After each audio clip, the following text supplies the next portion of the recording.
صاحب سے گزارش ہے کہ ظاہر خیال فرمائیں فرقان دشمن بولیں.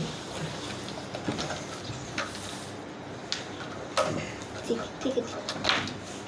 بسم اللہ الرحمن الرحیم. صحیح معنوں میں تو نہیں معلوم، صاحب صدر کی اجازت سے گفتگو کرنا چاہتی شروع.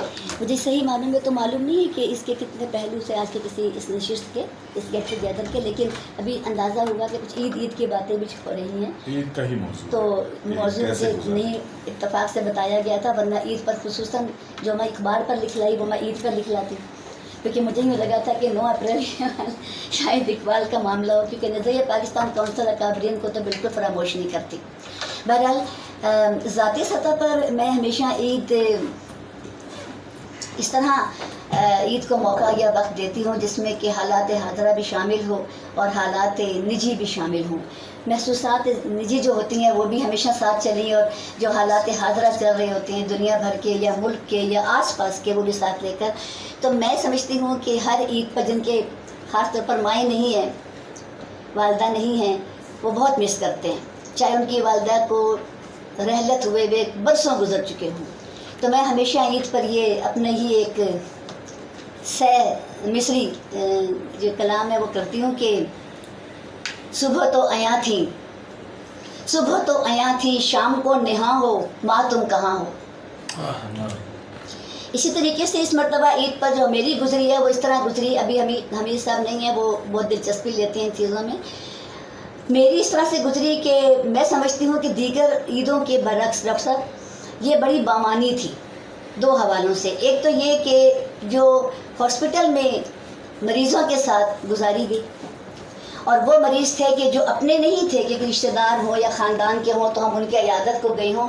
میں نے یہ عید جنرل عام مریضان میں گزاری اور اس کو جاننے کی کوشش کی کہ جب ایک فضا بنی ہوئی ہو اس قسم کی طمانیت کی، تو ایسے میں جو اپنی صحت سے مایوس لوگ ہوتے ہیں وہ کیا محسوس کرتے ہیں اور کس طرح بیان کر پاتے ہیں.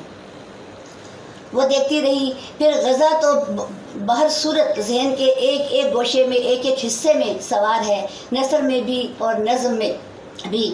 تو غزہ کے حوالے سے میں نے عید کے دن کچھ اشعار لکھے تھے، آپ اگر کہیں تو سنا دیتی ہوں. مشاعرہ غزہ پر ہے. تو یہ میری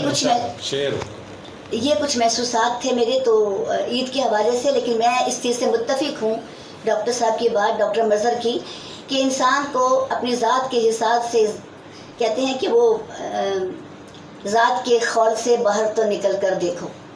یہ میرا اپنا ایک شعر ہے یہ کہ ذات کے خول سے باہر تو نکل کر دیکھو، کتنے افسانے ہیں عنوان بدلنے کے لیے. تو ہم رہ نہیں سکتے. ہمیں اگر ہم حساس طبع ہیں اور اگر ہم فیل کرتے ہیں انسانوں کو، تو آس پاس کے ماحول کو، دنیا کے ماحول کو، اپنے یعنی مذہبی معاملات میں جو متعلق میں لوگ ہمارے ہم مذہب ہیں، ہم دین ہیں، ہم معاشرہ ہیں، ہم نظریہ ہیں، ان کے ساتھ ہی عید منانی چاہیے. سلیمی صاحب، میں یہی کہوں گی کہ میں اس طرح میں نے ایک متنوع عید گزاری تھی، اپنی ذاتی عید، کہ رشتہ دار، احباب، کھانا پینا اپنی جگہ، لیکن یہ چند چیزیں بہت دل کو دکھی کرتی رہیں، جس میں اللہ تبارک و تعالیٰ سے دعا گو رہی کہ مریضان کو مکمل صحت ہو، اور دعا گو رہی کہ غزہ کو اللہ تبارک و تعالیٰ اس کا مقام عطا کرے.